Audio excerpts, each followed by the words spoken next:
Hello friends, my name is Eris Jesus, and today I'm going to be showing you how to do the custom branding for your organization on your Power BI tenant side.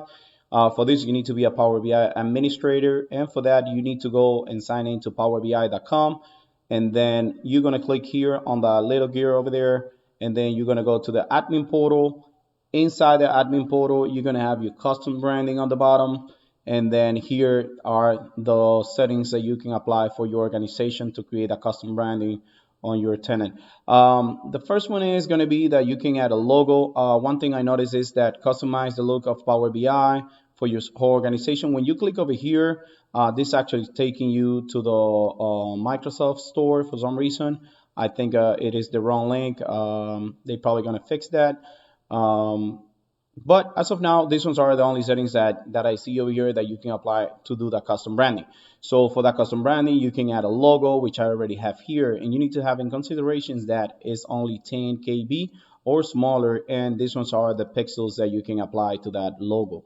Also, if you want to apply a cover image, you can also do that. And the same thing is there are some recommendations over here on the size and also the pixels for that image as well.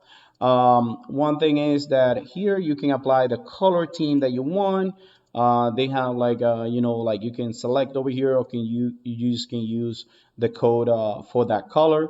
And as soon as you have those things done in there, you can preview your customization. You see the logo, you see the branding here, the kind of like color related to my organization over here, and then the whatever background you're gonna put in there on the top. This is just a short demo just to show you how to do that. It's no like really hard to do. And then when you're ready and you happy with the changes that you are performing there, you can publish. So your entire organization is gonna have that custom branding that you just created. So you publish, everybody that goes to the powerbi.com and they sign in, they're gonna be able to see that custom branding for you. I hope you like this video, and if you like it, just click the thumbs up, subscribe. Thank you very much. Arisa Jesus.